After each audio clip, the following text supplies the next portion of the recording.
Благодарnosиum Tuđeme, daj duhosa tuman krastinjam, šumo glasos me sargilava, namangavni sarte spirina, šuntu adana miregila, srca vina metirona, šumo glasos me sargilava, namangavni sarte spirina.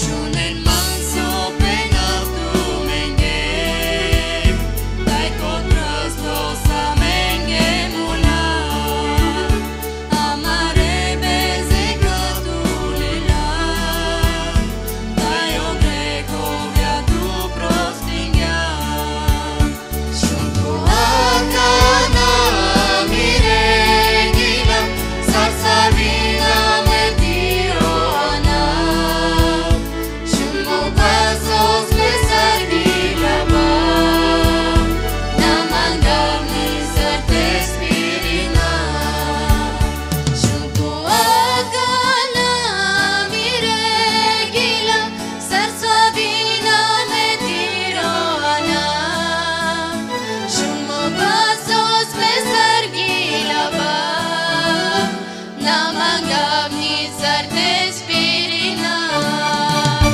šuntu akana miregila, sarsavina metirona, šumo glasos me sargilava, namangavni sarte spirina, namangavni sarte spirina.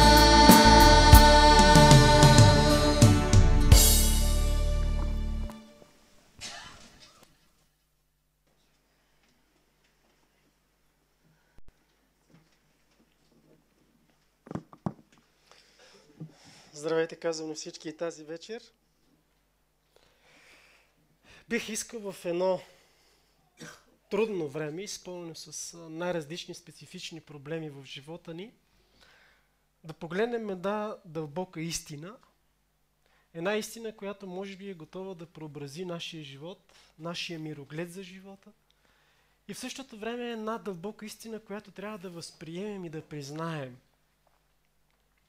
Ако задам един въпрос тази вечер, ще получа различни отговора, но колкото и да и различни да бъдат, ще ги формираме само в два. Какъв е вкусът на вашия живот? Днеска се обаждам и питам един човек, как е живота ти? Слънчев ли е? Душата ти? Не мога чак толкова да кажа. Не, трябва да бъде слънчева. Душата ти трябва да бъде спокойна. Какъв е вкусът на човешкия живот? Питай този, който няма работа от един месец. Няма приходи. И като капак на всичко има болно дете. Питай го какъв е неговия живот. Горчив. Питай един, който има работа, има пари, здраво семейство, върви му, живее добре. Какъв е живота за него? Вкусен. Сладък. Каквито и неща да се случва в живота ни, трябва да признаем, че животът е постоянно променлив. Един ден може да бъде много горчив, на другия ден може да бъде сладък. Не е лесно всеки ден живота да бъде сладък. Защото животът не ти го прави някой друг сладък. Трябва сам да си го направиш. Има друга истина. Другите вгорчават живота. Но да го направят сладък е по-трудно. Вкусът на живота. За това ще говоря тази вечер. Какъв е вашия живот? Какъв е моя живот? На 4 юли 1976 година в една специална държава, някъде в Интиба, един израелски командос, т.е. малка група войници от специални части, отиват да освободят една група евреи, които са заложници. Обграждат сградата, където са заложници и започват акция на освобождение. Един по един отстраняват терористите. Освобождението е по-близко и по-близко. Когато терористите стават една малка част и командоса на Израел е в по-голяма, като многоброен народ, сещат се за нещо. Заложниците разбират еврейски, другите не. И набързо, по мегафон, чува се глас на еврейски. Залегнете! Заложниците лягат на земята и те отдалеч оцелват терористите. И терористите умират. Трима обаче от евреите, те са били 8 заложника, трима от евреите също умират. Защо? Чуха гласа, разбраха заповедта, но решиха да останат прави. От тази история, която прочетох, си казах, има две важни поуки. Първата, да разпознаваш гласа. И второ, да му се подчиниш. Лесно е да разпознаваш, но не е спасително, ако не му се подчиниш. Питам ви сега. Тази история ще внесат колкото се може повече в нашето ежедневие. Всеки ден, като родители, говорите ли на вашите деца? Чуват ли гласа ви? Чуват ли наставленията? Чуват ли посоките, насоките, които дават? А какво очаквате от тях след това, като слушат и разбират? Да изпълняват. Кое е по-лесното? Да слушат, да разбират или да се подчиняват? По-лесното е да разбират, но по-трудното е да се подчиняват. От тази история си казвам, че в този свят има хора, които не познават Божия глас. Не познавайки Божия глас, те не могат да му се подчинят. И втора група, които разпознават Божия глас, чуват го ясно, разбират го, но просто решават да не му се подчинят. Ще ви разкажа още една много кратка история, преди да навляза в историята, която ще разглеждам в една старозаветна книга, разбира се, отново в Стария завет. Но преди това, две жени, не знам на каква възраст, седнали на една пейка и си разговаряли мило, драгожелателно, споделяли много неща. Били вярващи. И едната е носила Новия завет в джоба си и по едно време вади Новия завет от джоба си и казва: ей, сестра, ако знаеш какво прочетох днес, очудих се! Ама толкова интересно ми стана. Какво бе, сестра?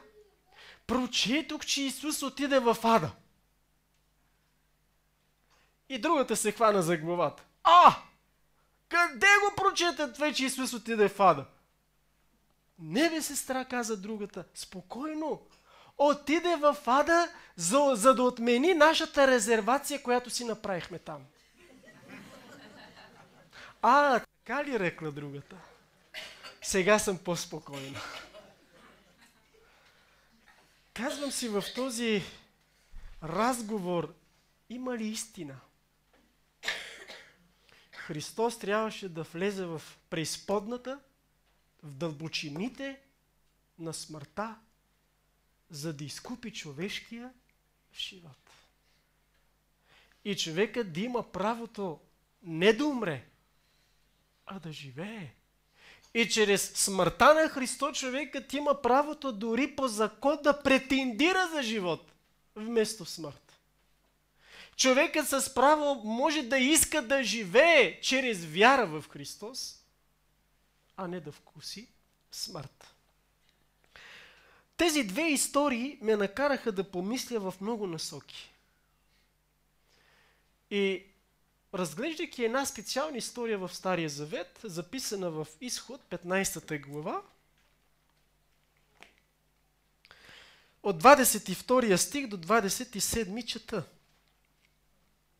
Тогава Моисей вдигна израелтяните от Червеното море и излязоха към пустинята Сур. И като вървяха 3 дни в пустинята, не намериха вода. После дойдоха в Мера, но не можаха да пият от водата на Мера, защото беше горчива. И нарекоха мястото Мера. Тогава народът роптаеше против Моисей и зададоха въпрос: какво да пием? А той, Моисей, извика към Господа и Господ му показа дърво. Моисей като го взе, хвърли го във водата и водата стана сладка. Кратка история. Когато я прочиташ, просто си казваш история. Но тази история е толкова дълбока, че аз трябва да призная, колкото повече чета това прекрасно слово, повече и повече разбирам, че нищо не знам. 3 дни пътуване. Току-що преживяли прекрасно чудо, минавайки през Червеното море по сухо. Току-що победители над враговете си от Египет. Току-що видяли Божията невероятна сила, която ги придружава и ги води. Излизайки от морето, тръгват към пустинята Сур. Пътуват 3 дни. Появява се проблем. Няма вода. Да бъдеш в пустинята и да няма вода, проблем ли е? Сложен проблем. Много сложен проблем. И когато стигат до едно място, наречено в Библията Мера, това е местност, намират вода. Но каква е тя? Горчива. Все едно да не си ял 3 дни нищо, да минеш покрай хранителни магазини, да видиш на витрината как се спече едно пиле на грил, да видиш хубаво как се върти там, гладен от 3 дни и да нямаш пукната пара. И само да стоиш и да го гледаш. И колкото повече го гледаш, сякаш повече се насищаш, защото погледа помага човека понякога да не чувства толкова глад. Виждат вода. Но Моисей казва: не можем да вкусим от нея, не можем да пием от нея, защото е горчива. И народа пита Моисей. Задава въпрос: какво да пием? Откъде вода? Затова ли ни изведе от Египет? Затова ли минахме през Червеното море? Да умрем сега от жажда. Какво прави Моисей? Водителя на Божият народ. Мъдрия, смирения, кроткия, силния. Той знае, че в този случай е безсилен. Той знае, че в джоба си не може да носи вода. Той знае, че каквото и да направи, там където се намира, не може да направи нищо като човек. И текста казва: обърна се към Господа. Господи, какво да прави? Какво да прави? И Господ му показа дърво. И му каза: Моисей, вземи дървото и го хвърли във водата, горчивата вода. и тя ще стане сладка. И в горчивата вода се промени и стана сладка. Народа вкуси от нея, утоли жаждата си и продължи напред. Питам ви сега, тази прекрасна история, която четем, как да я обясним днес в наше време? Израел научи няколко неща през 3 дни, ходейки, скитайки, търсейки вода. Господ даде 3 ценни урока за 3 дни. Понякога не можеш да дадеш урок на никой за 1 час. Понякога не можеш да накараш човека да седне на стол и да му каже: слушай ме ясно. Някой казва: само 1 път ще каже, няма да се повторя. Господ знаеше, че този коравосърдечен народ, Господ знаеше, че този упорит народ в ума си няма да може за 1 час да им даде урок. Знаеше, че ще са необходими 24 часа, още толкова и още толкова, за да ги научи, за да им даде урок. И първият урок, който Господ даде на Израел, бе следният.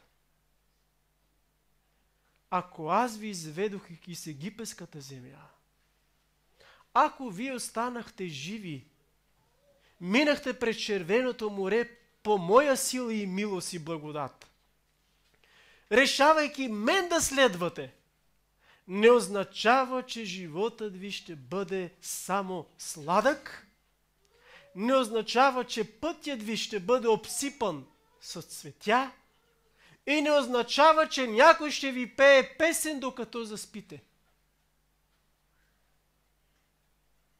Даде първи урок.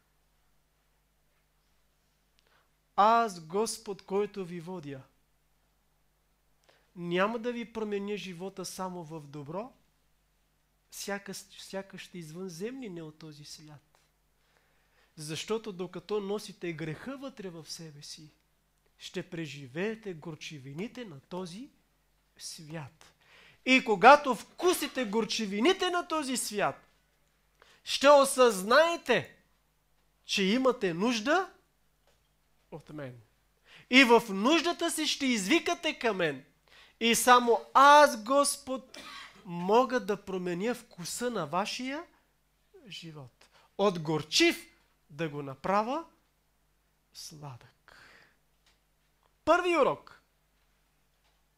Никога не казвай на човек: като станеш християнин, всичко ще се оправи в живота ти. И работа ще имаш, и семейство ще имаш, и благословен ще бъдеш, и проблем няма да имаш никакъв.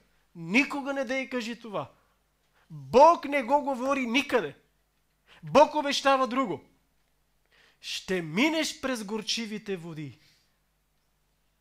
Няма как да не минеш оттам. Но аз ще направя водата да стане сладка. Питам ви сега. Забележете нещо, което трябва да се види със специален поглед. Господ друга ли вода дава на Израел или променя горчивата? Какво прави? Друга вода или същата вода, която промени? Когато четеш текста, слушай го. Господ не казва на Моисей: остави тази вода. Къде си тръгнал натам с народа? Това е горчива, неполезна за вас. Не може да вкусите от нея. Елате, ще ви дам другаде вода. Не. Господ използва проблема. Така ли е? Господ използва злото. Така ли е? Господ използва това, което ти преживяваш, за да може да видиш Божията сила там, в проблема. Това означава, че често пъти Господ Бог в нашия живот, нещата, които преживяваме и са горчиви, Господ казва: ще вкусиш от горчивината. Защо?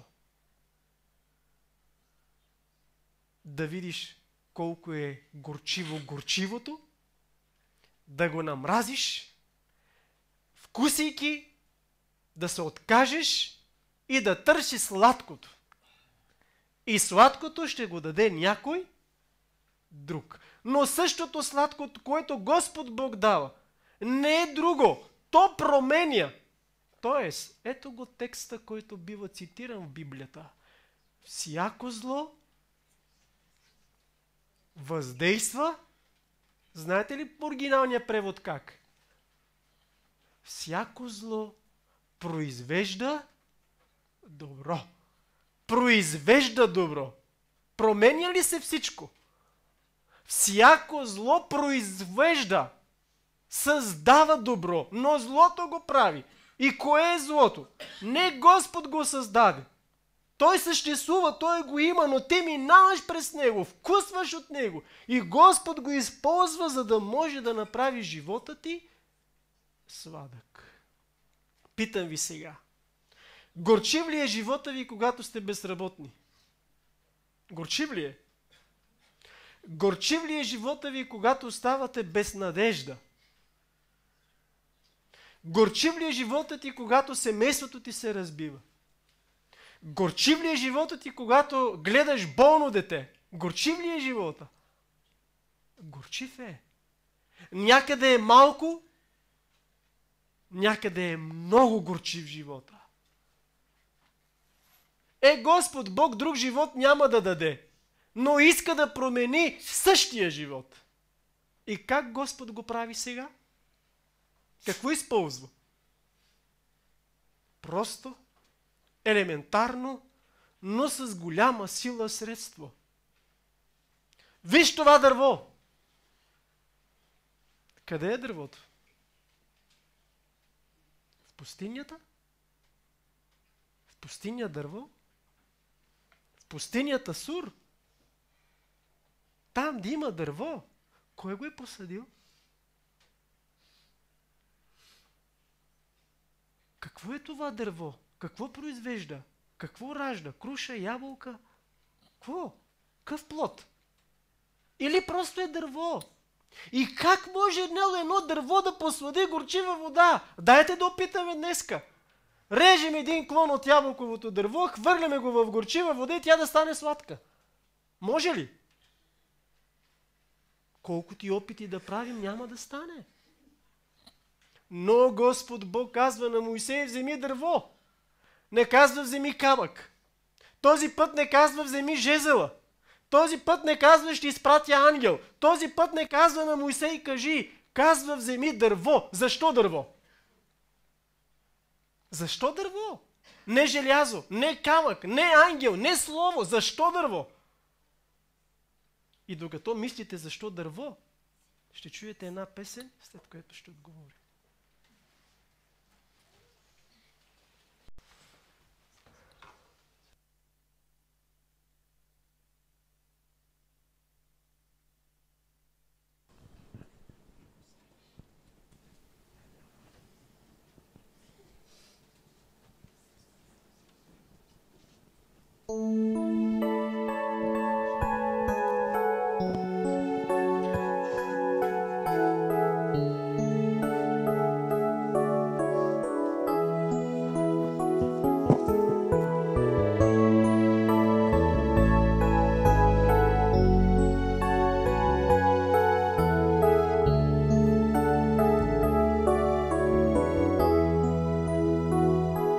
Отдаваме ти почит, че си слава.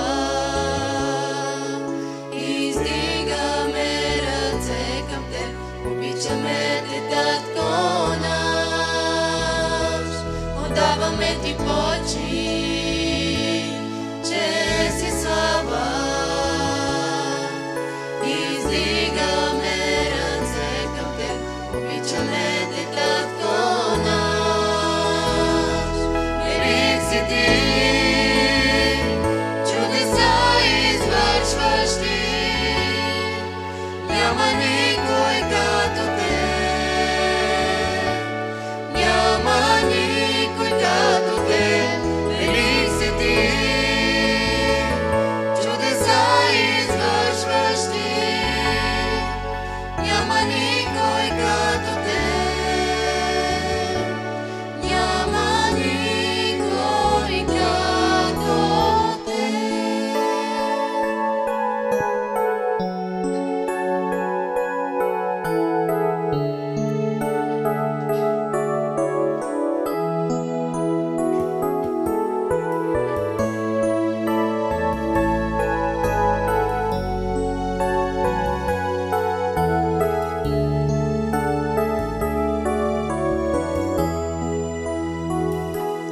Отдаваме ти почит, че си слаба. Издигаме ръце към теб, обичаме те, Татко наш. Отдаваме ти почит, че си слаба. Издигаме ръце към теб, обичаме те, Татко наш. Велик си ти, чудеса извършваш ти, няма никой като теб, няма никой като теб. Велик си ти, чудеса извършваш ти, няма никой като теб, няма никой като теб.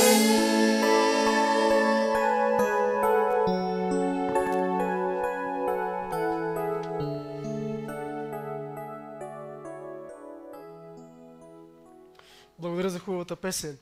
Защо дърво? Не камък, не желязо. Не да прати ангел. Или пък да каже на Мойсей, кажи, това ще стане. Защо Господ казва, вземи дърво? Не забравяйте никога тази случка, записана в Библията. Пророк Исаия дава пророчество за Христос и казва, ти бе като посадено дърво в пустинята.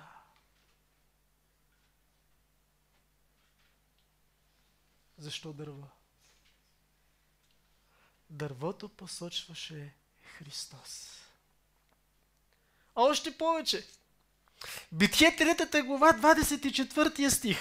Така той изгони Адам и постави на изток от Едемската градина херовимите с огнен меч, който се въртеше, за да пази пътя към дървото на живота. Дървото на живота. Идва Исус и казва, аз съм пътя, истината и живота.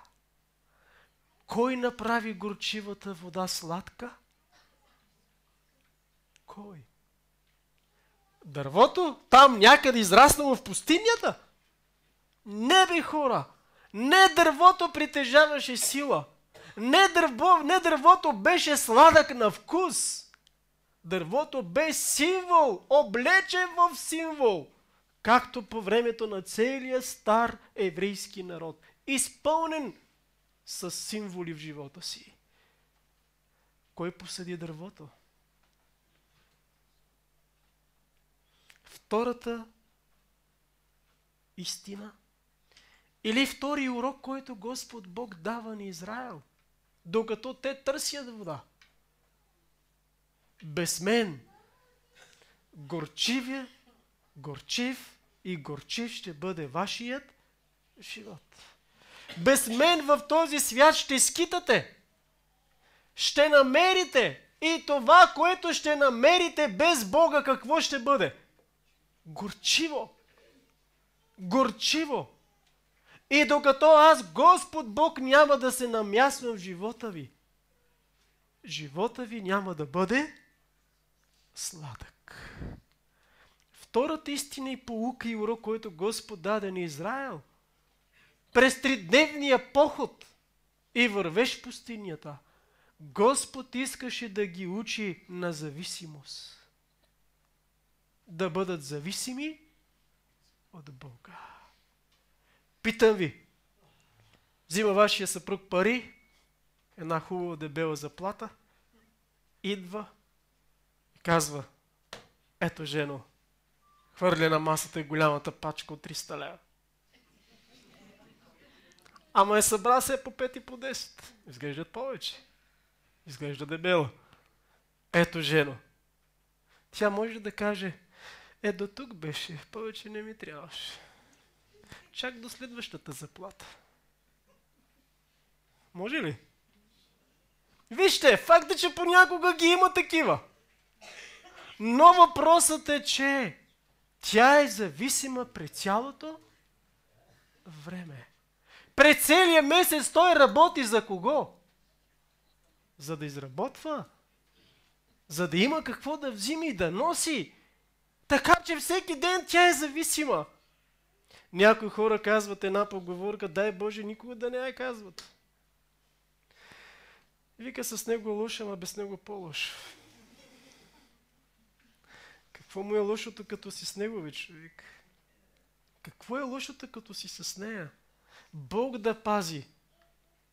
Наистина да видиш колко е горчиво, когато става сам. Когато си с някой го приемаш като даденост, ти е все едно. Но когато губиш, тогава започваш да цениш. Горчивата вода стана сладка, защото Моисей направи сладка. Бог му каза, вземи дървото и го хвърли в водата. И водата ще стане сладка. Питам ви сега, не можеш ли Господ да каже спокойно, Моисей, аз имам план, аз имам начин как да го направя. Ей, там има едно дърво. Ви сега, Моисей, какво ще стане? И Господ със своята сила от небето да изкорени това дръвче, то да се носи по въздуха така и всички да гледат отчудено. И дървото да падне в горчивата вода. Да се потопи. И Господ да каже на Моисей, видяхте ли? Вкусете сега. Пита ви, нямаше ли да бъде по-голямо чудо? По-голямо чудо. Но Господ искаше да даде урок на Израел. Господ не може да направи живота ти сладък, ако той е горчив без твоето участие. Чакай, аз ще си седе много хубаво така, пък Господа се оправи. Дай Господ, тук ние ще се молим, пък той да подреди тук нещата. Да, той ги подрежда. Да, той ще направи другото и петото и десетото. Но винаги го прави чрез човек.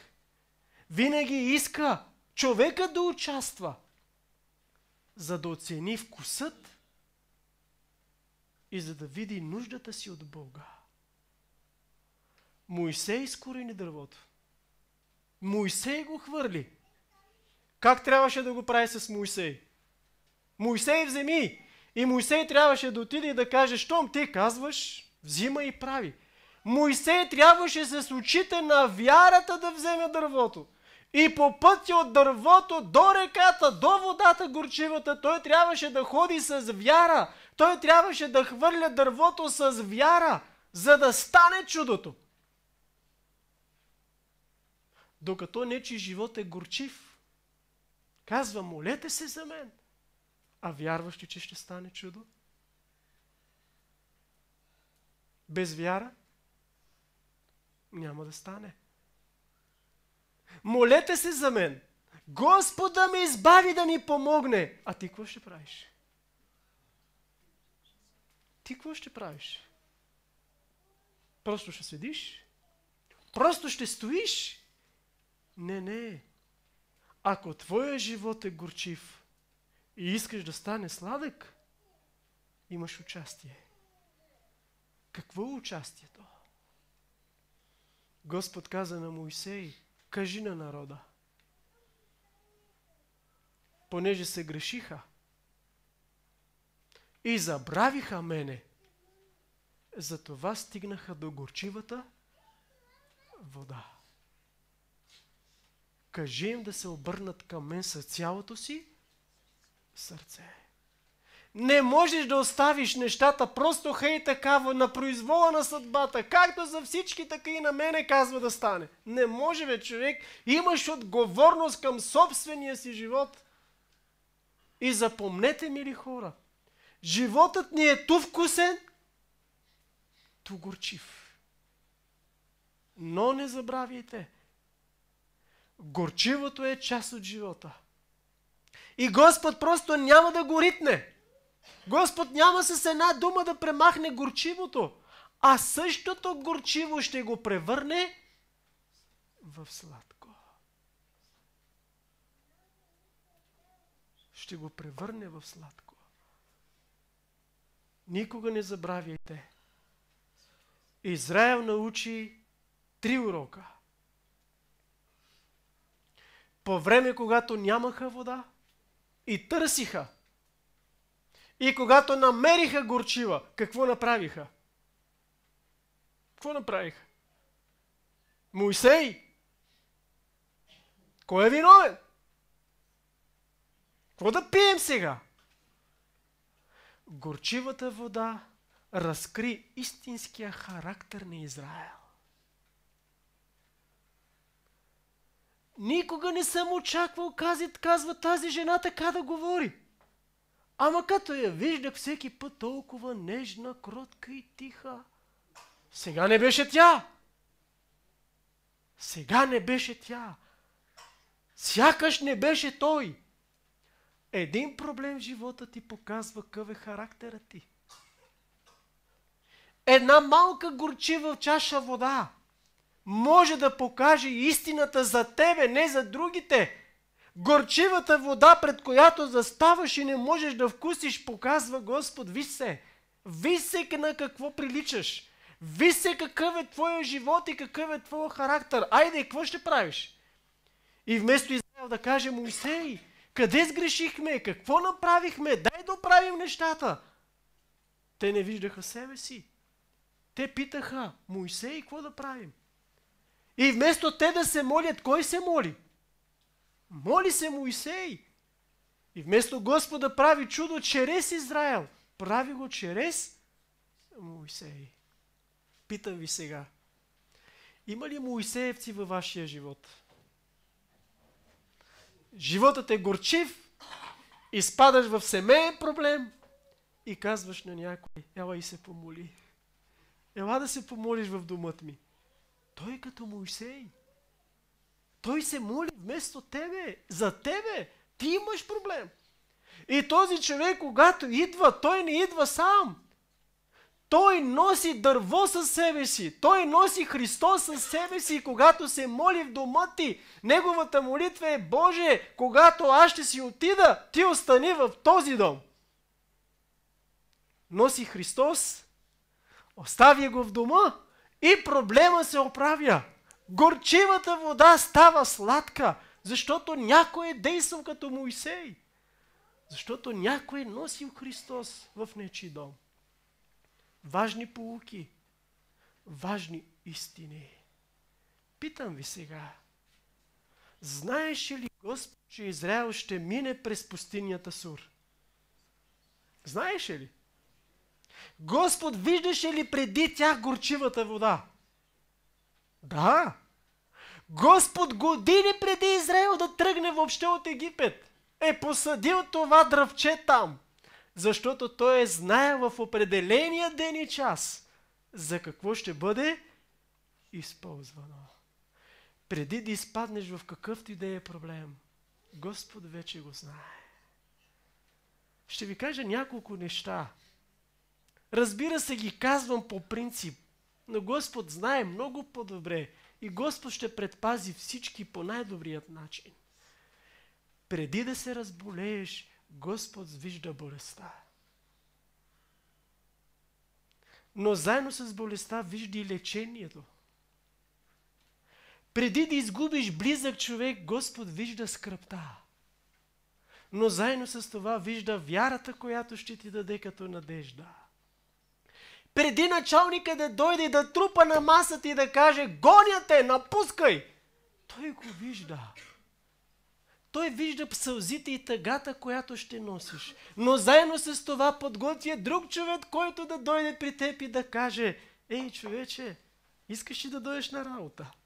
Господ вижда всичко преди нас. Подготвя всичко преди нас.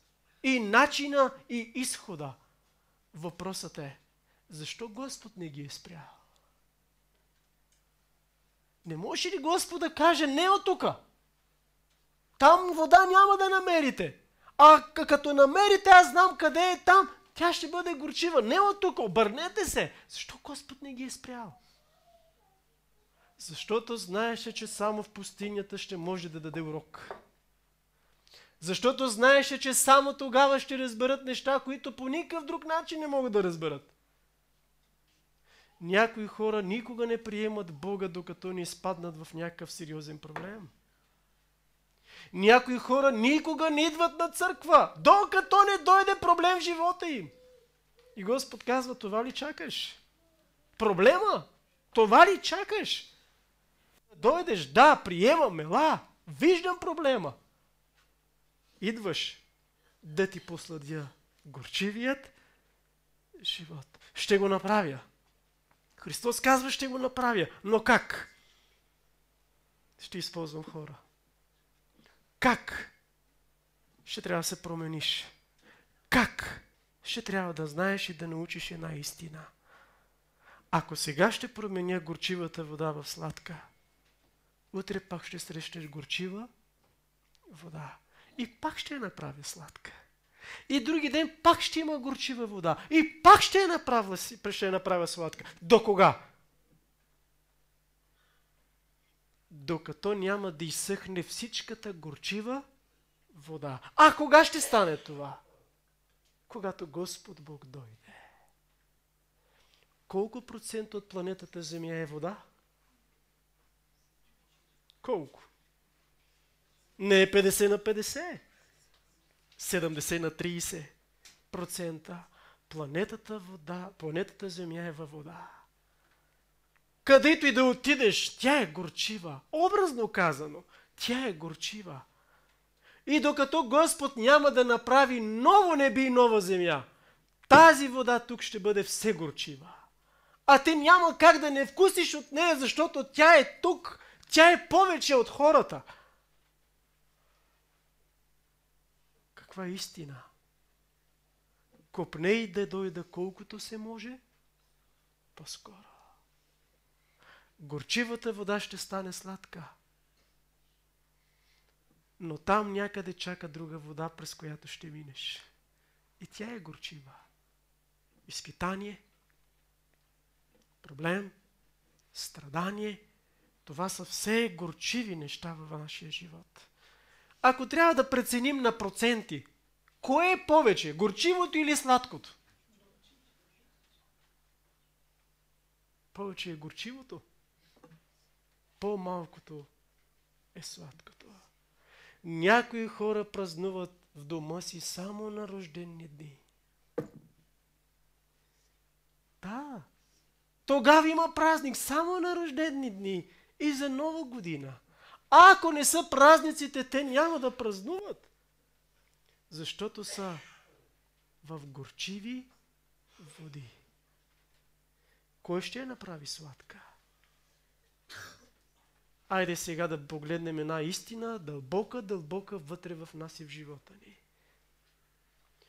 Ако имаш пари, животът ти ще бъде спокоен. Парите ли променят живота? Колко разбити семейства има, защото просто са забогатяли хубаво. Толкова са започнали да имат, че се забравиха един друг. Това ли е живота? Мислиш ли, че парите ще направят живота ти сладък? Това е една горчива вода, от която не си вкусил още. Само я виждаш и не знаеш, че е горчива. О, ако това стане, ако той започне там работа, знам, всичко ще се оправи. Ти не знаеш, че точно там в работата ще стане нещо, което ще промени живота му. Живота й. Работата не е сигурност нито за здраве, нито за добър финансов живот. Каквито и цели да поставим в живота си за постигане, някъде в дълбокото се крие горчивата вода. Истината е, че християните в този свят застават пред горчивата вода, но не пият горчива вода, защото преди да пият Господ Бог я променя.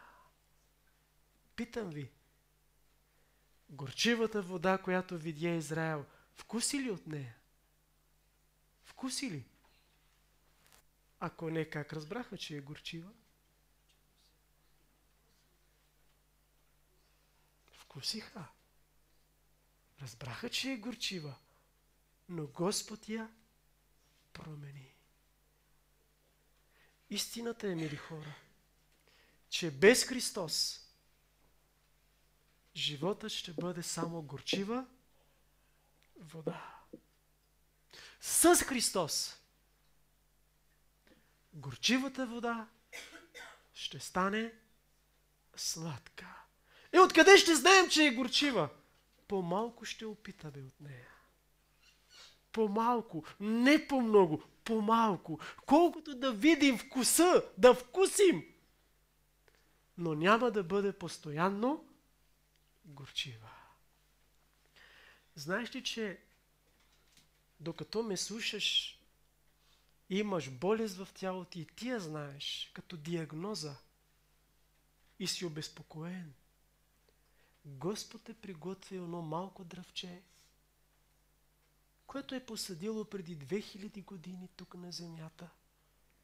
И Господ ще го хвърли там в дълбокото в твоя живот. Чрез вяра ще приемеш Христос.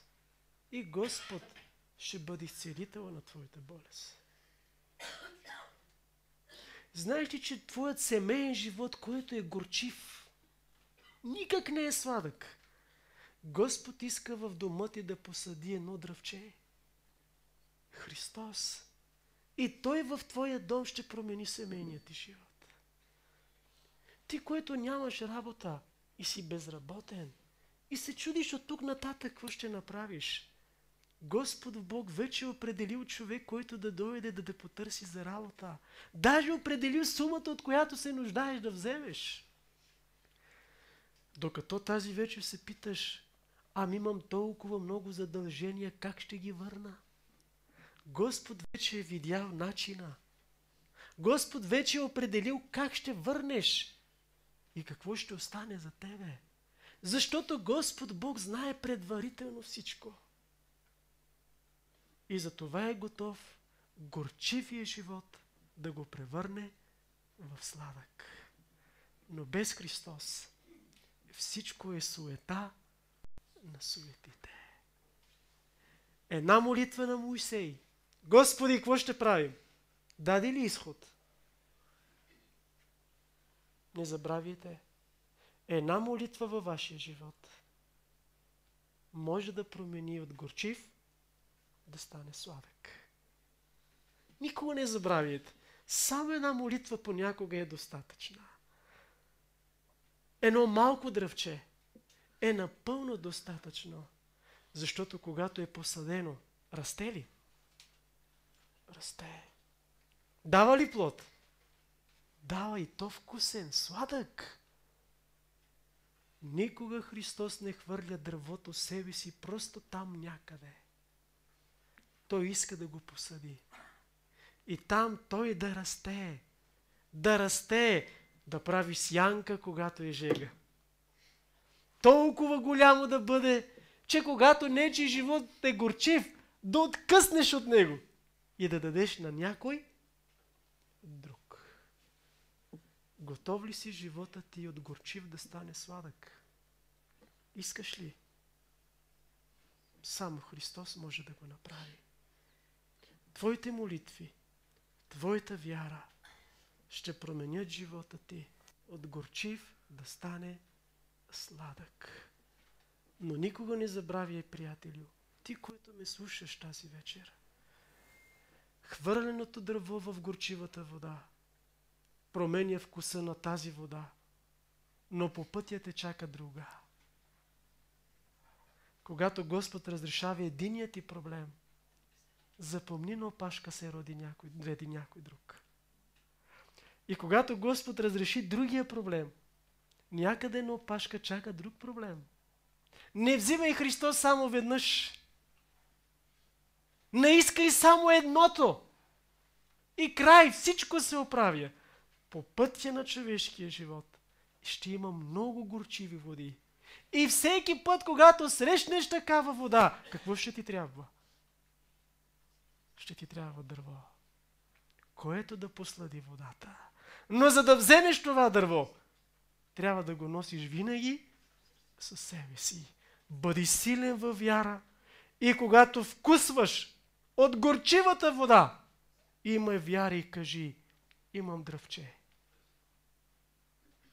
облечено със сила, като някаква магия. Голяма горчива вода, много горчива, вкусив си малко. Не бой се. Извади дървото, хвърли го във водата и тя ще стане сладка. Винаги носи дървото със себе си. И когато горчивата вода е пред теб, тя ще бъде променена. Носи Христос в сърцето си. Имай вяра в Него. И всички горчиви води Господ ще ги направи сладки. Нека Господ да ни помогне в тази насока. Амин. Една песен.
За пари и за земя, а днес в твоя ум се води битката между Христос и Сатана, за да си оправда. Велики битки водели в стари времена, хората за слава, за пари и за земя. А днес в твоя ум се води битката между Христос и Сатана, за да си оправда.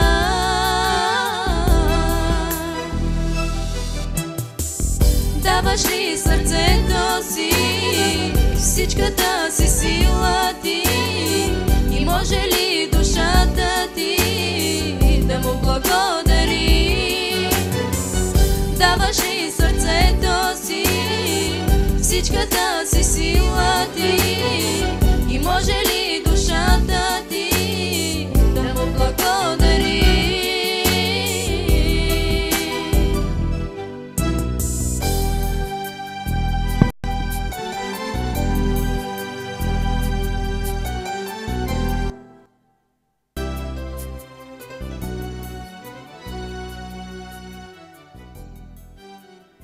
Благодаря за хубавата песен. Нека в края да се изправим, да се помолим заедно.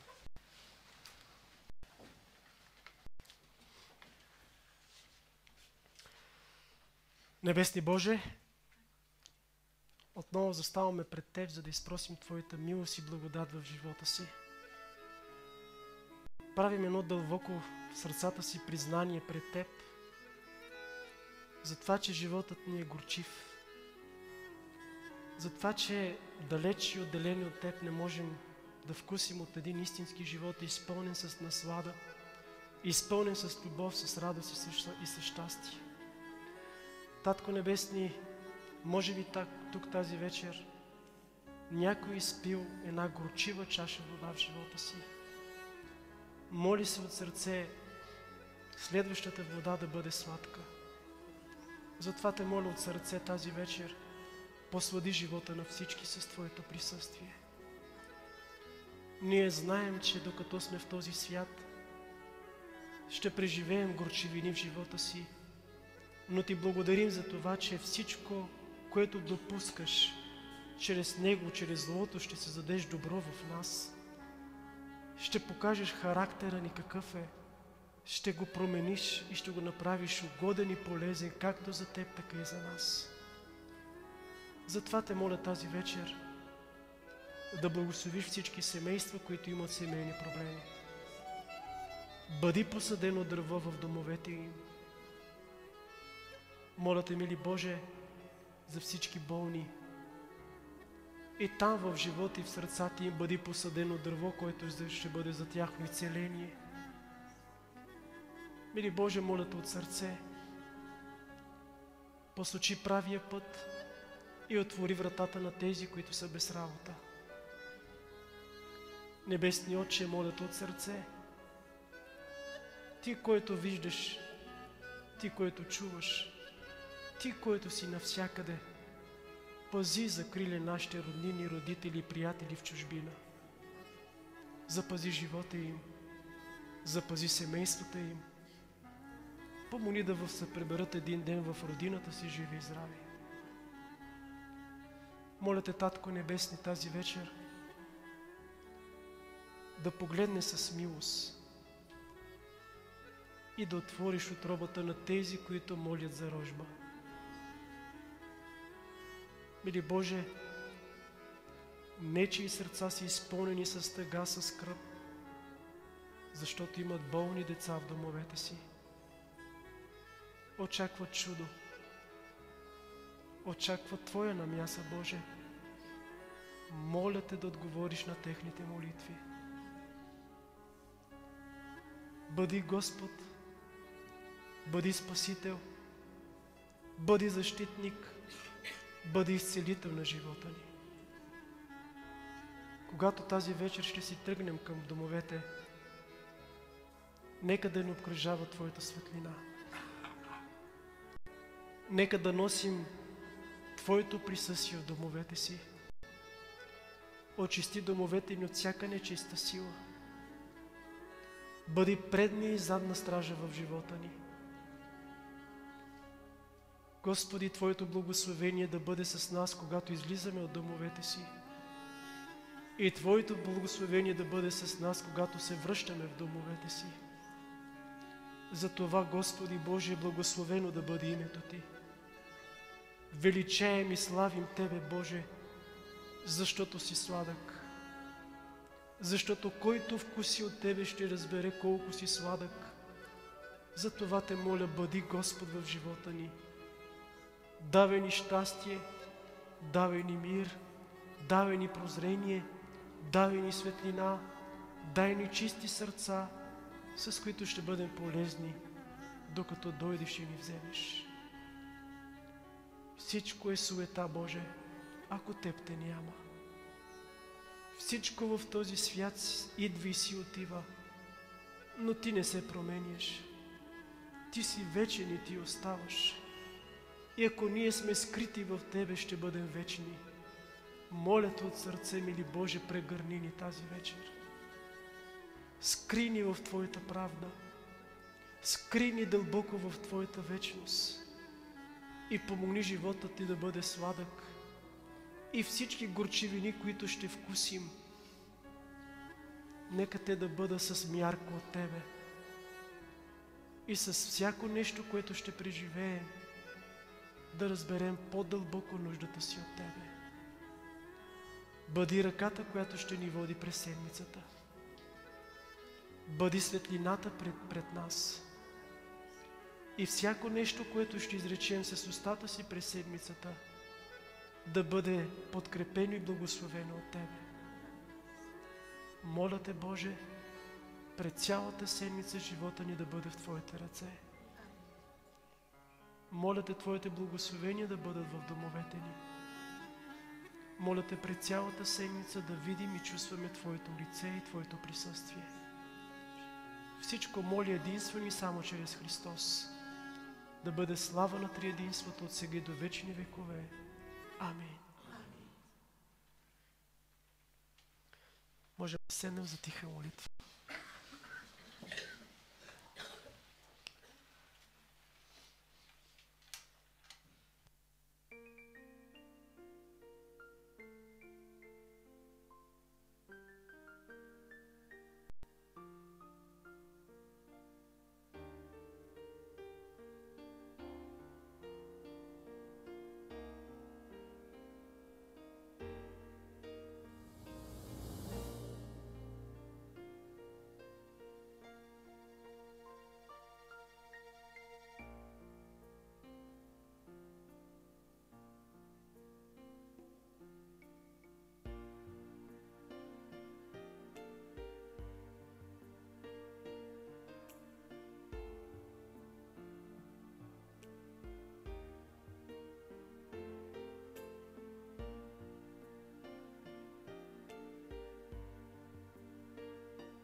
Ако сме приключили с тихата молитва, преди да се изправим, да се хванем за ръци, да си пожелаем Божите благословения, едно съобщение: в 10 часа тази вечер църквата ще бъде отворена.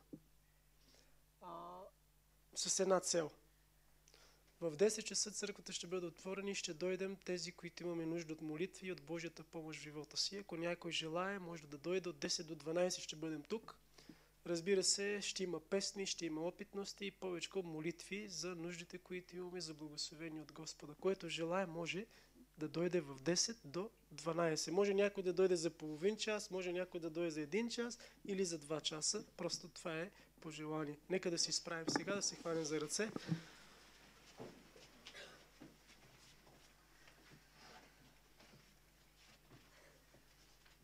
Всички ще кажем Божите благословения да бъдат с нас през цялата седмица.